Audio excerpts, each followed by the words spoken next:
Hello students, अपने last videos में हमने डिस्कस कर लिया है इलास्टिक कांस्टेंट्स के बारे में एंड उनकी आपस में रिलेशन भी हमने फाइंड आउट कर ली है।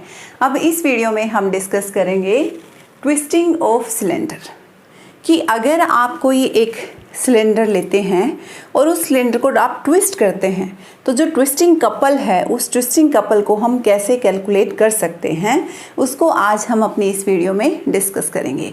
तो सबसे पहले हमने क्या लिया, हमने एक सिलेंडर लिया जिसकी स्मॉल एल लेंथ है एंड आर इस सिलेंडर की रेडियस है। और अगर हम इसके मॉडुलस ऑफ रिजिडिटी की बात करें तो मॉडुलस ऑफ रिजिडिटी को हम यहाँ पे नीटा से रिप्रेजेंट कर रहे हैं। तो इस टाइप का हमने एक सिलेंडर ले लिया है। अब हम इस सिलेंडर को ट्विस्ट करना चाह रहे हैं कि हमारे पास एक सिलेंड्रिकल शेप है और इस सिलेंड्रिकल शेप को हम इस टाइप से ट्विस्ट करना चाह रहे हैं। तो इसमें ट्विस्टिंग कब प्रोड्यूस होगी, जब हम इसके टॉप सरफेस को फिक्स कर देंगे एंड बॉटम सरफेस पे हम शियर स्ट्रेस लगाएंगे। अब यहाँ पे हमने इसको शियर किया तो इसको शियर हम कैसे कर रहे हैं, इसको शियर हम कर रहे हैं एंटी क्लॉकवाइज डायरेक्शन में। तो इस टाइप से अगर हम इसमें शियरिंग प्रोड्यूस करते हैं तो उसकी वजह से क्या होगा, इस शियरिंग को दिखाने के लिए मैंने यहाँ पे क्या किया कि आपकी ये सेंट्रल एक्सिस है जिसको कि मैं रिप्रेजेंट कर देती हूँ ए बी से। तो ये ए बी सेंट्रल एक्सिस है एंड उसके बाद ये आपका यहाँ से सी एंड डी, ये सी डी आपकी एक्सिस है इस सिलेंडर की के सरफेस के ऊपर। ठीक है, तो सरफेस के ऊपर ये सी डी एक्सिस मैंने कंसिडर कर ली एंड जैसे ही मैं ट्विस्टिंग कर रही हूँ मेरा सी पॉइंट तो फिक्स रहेगा। क्यों? क्योंकि मैं कह रही हूँ कि मेरा जो टॉप सरफेस है उसको मैं फिक्स लेके चल रही हूँ, उसको फिक्स कर रही हूँ। लेकिन बॉटम पे मैं ट्विस्टिंग कर रही हूँ तो जो बॉटम पे मेरा डी पॉइंट था वो शिफ्ट हो जाएगा डी प्राइम लोकेशन पे। ठीक है, तो यहाँ से यहाँ तक ये शिफ्ट हो रहा है ड्यू टू दिस ट्विस्टिंग। तो ये ट्विस्टिंग कितनी है, ये ट्विस्टिंग कपल कितना है उसको हम यहाँ पे कैलकुलेट करेंगे। अब ये D से D प्राइम लोकेशन पे शिफ्ट हो रहा है तो ये जो C है इस C के साथ कितना एंगल बना रहा है, यहाँ पे एंगल बन रहा है फाई। जो फाई है उसको हम लेके चल रहे हैं एंगल ऑफ शियर। अब एंगल ऑफ शियर के साथ साथ एक एंगल ऑफ ट्विस्ट भी यहाँ पे अपीयर हो रहा है। उस एंगल ऑफ ट्विस्ट को हम कैसे एनालाइज कर सकते हैं? अब एंगल ऑफ ट्विस्ट को देखने के लिए हमें इसकी बॉटम साइड में देखना पड़ेगा। बॉटम साइड में हमने देखा तो जो सिलेंडर था इसका बॉटम हमें कैसा दिखेगा, एक सर्कुलर शेप में दिखेगा। अब इस सर्कुलर शेप में यहाँ पे भी आपकी जो ट्विस्टिंग प्रोड्यूस हो रही है उसका इफेक्ट आपको दिखेगा बॉटम पे। तो उसमें क्या होगा, सेंट्रल एक्सिस जो है यहाँ पे इस सिलेंडर का जो सेंट्रल पॉइंट है, इस सेंट्रल एक्सिस से अगर हम बात करते हैं कि आपका एक कोई पॉइंट डी लोकेशन पे था तो इस शिफ्टिंग की वजह से इस ट्विस्टिंग की वजह से वो डी से डी प्राइम लोकेशन तक चेंज हो गया। तो यहाँ से यहाँ तक जो चेंज हुआ, ये चेंज लोकेशन आपकी इस सेंट्रल पॉइंट से इस सेंट्रल एक्सिस के साथ कितना एंगल बना रही है, ये एंगल यहाँ पे बन रहा है थीटा एंड ये थीटा एंगल आपका है एंगल ऑफ ट्विस्ट। तो यहाँ पे इस ट्विस्टिंग के दौरान हमारे पास दो एंगल आए, एक एंगल ऑफ शियर, एक angle of twist. I think आपको अब आइडिया हो गया होगा थीटा कहाँ बन रहा है एंड फाई कहाँ पे बन रहा है। अब हम अगर बात करें थीटा एंड फाई के चेंजेस की तो आपका सबसे पहले हम थीटा को लेके चलते हैं जो कि हमारा एंगल ऑफ ट्विस्ट है। अब एंगल ऑफ ट्विस्ट की हम बात करते हैं तो एंगल ऑफ ट्विस्ट अगर मैं कह देती हूँ इस सिलेंडर को मैंने सिलेंड्रिकल सेल्स में डिवाइड कर दिया तो अलग अलग सिलेंड्रिकल सेल के लिए एंगल ऑफ ट्विस्ट कैसा होगा, सेम होगा या अलग होगा? सेम होगा। क्यों? क्योंकि जब हम ट्विस्टिंग कर रहे हैं तो आपका यहाँ पे जो बॉटम पे ये चेंज आ रहा है उसमें क्या हो रहा है, आपके जो यहाँ पे ट्विस्टिंग में क्या हो रहा है, एक्चुअल में जो लेयर्स बनी हुई हैं उन लेयर्स के मॉलिक्यूल्स हैं वो शिफ्ट हो रहे हैं एक लोकेशन से दूसरी लोकेशन के ऊपर।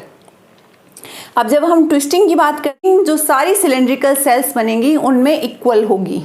तो अगर वो ट्विस्टिंग आपकी इक्वल होगी सभी सिलेंड्रिकल सेल्स में तो थीटा एंगल हर सिलेंड्रिकल सेल के लिए सेम रहेगा।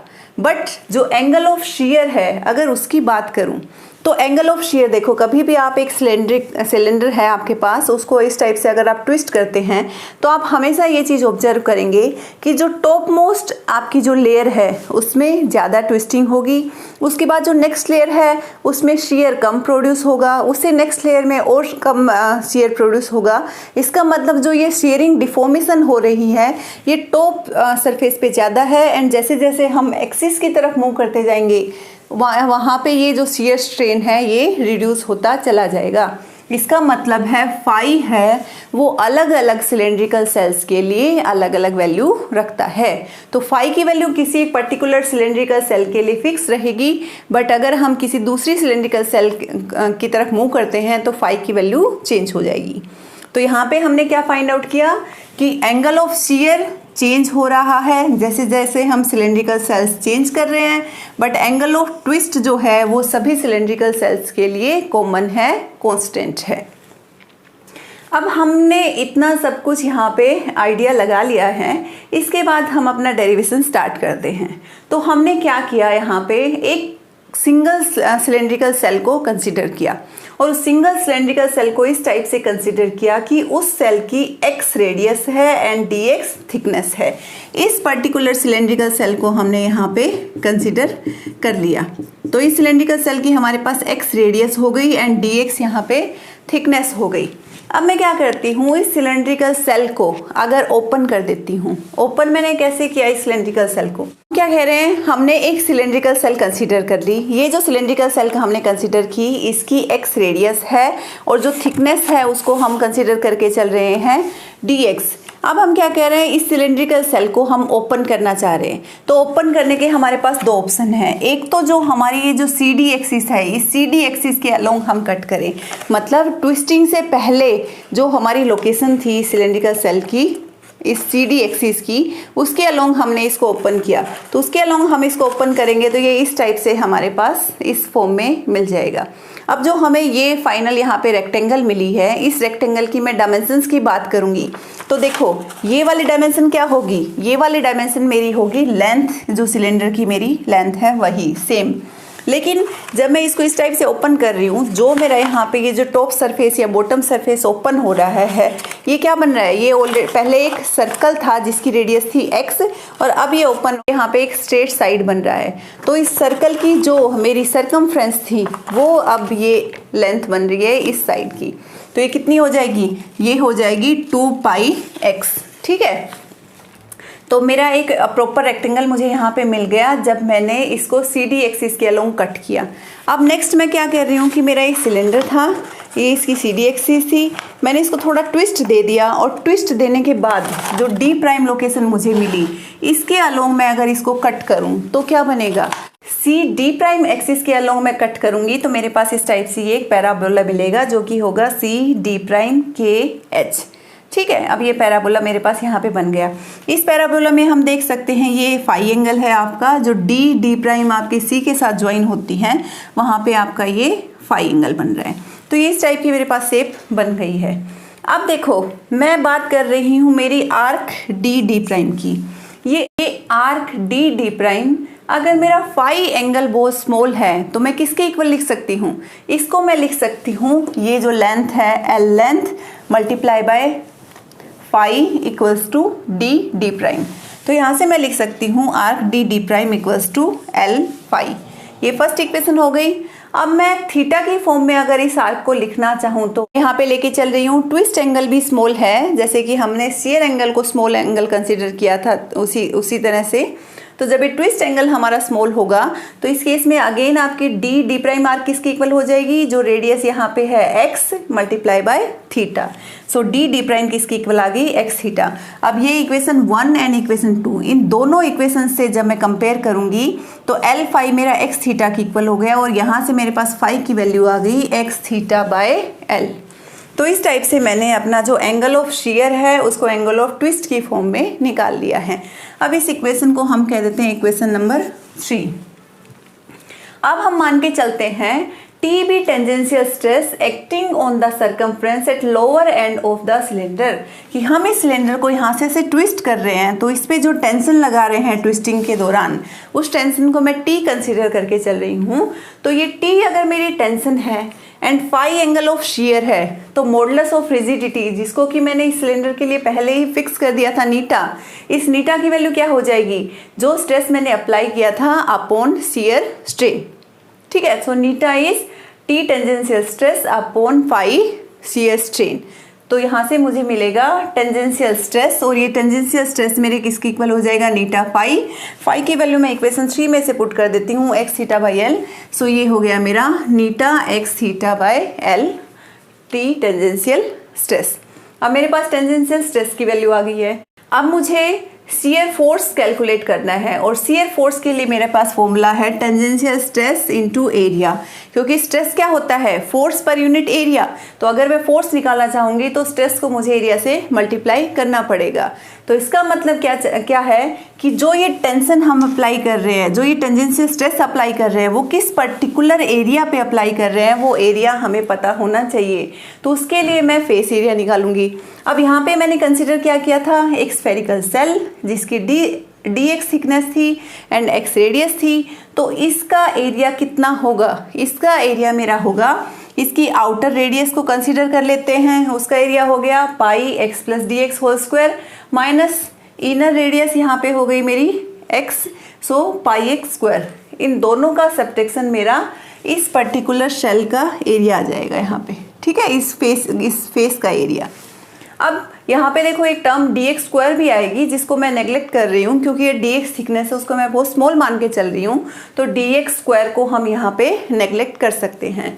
तो मेरा फेस एरिया ये आ गया। इस पर्टिकुलर एरिया पे मेरी ये टी टेंशन लगी हुई है, then force is tangential stress into area.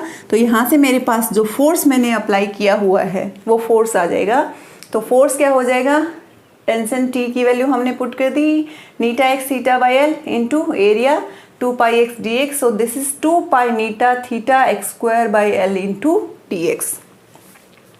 अब हमें फाइंड आउट करना है टॉर्क, जिसको कि हम मोमेंट ऑफ शियर फोर्स भी कह सकते हैं, और हम यहाँ पे इसको डी टाउ से रिप्रेजेंट कर रहे हैं।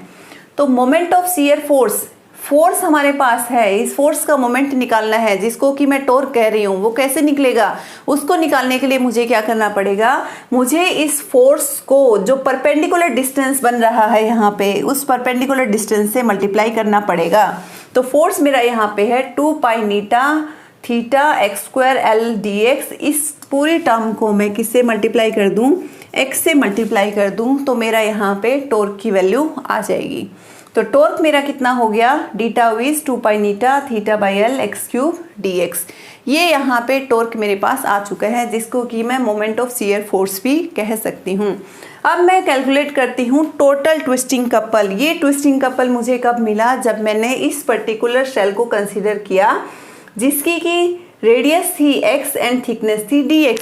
लेकिन यहाँ पे हमारे पास क्या है, यहाँ पे हमारे पास एक सॉलिड सिलेंडर है जिसकी रेडियस हमारे पास है r।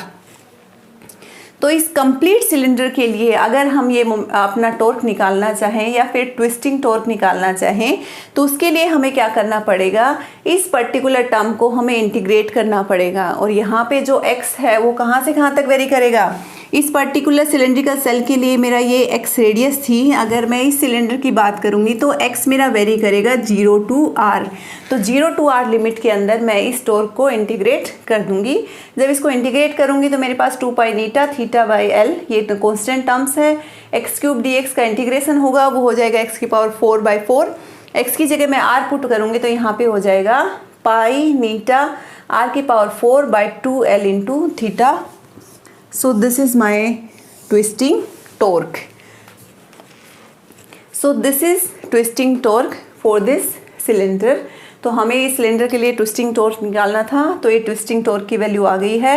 अब अगर हम कहते हैं कि ये ट्विस्टिंग टॉर्क या ये कपल हम जो निकाल रहे हैं वो पर यूनिट एंगुलर ट्विस्ट हमें निकालना है, कि जो एंगुलर ट्विस्ट हम डाल रहे हैं यहाँ पे, थीटा वैल्यू जो हम ट्विस्टिंग एंगल डाल रहे हैं, वो ट्विस्ट हमारा अगर यूनिट है, यूनिट वैल्यू का है, तो उस केस में हमारा कपल कितना बनेगा। तो उस केस में हम क्या करेंगे, इसको थीटा से डिवाइड कर देंगे ताकि ये थीटा इंडिपेंडेंट हो जाए। तो हमने जैसे ही इस टाउ को थीटा से डिवाइड किया, हमारे पास यहाँ पे वैल्यू आ गई है पाई नीटा r की पावर 4/2l।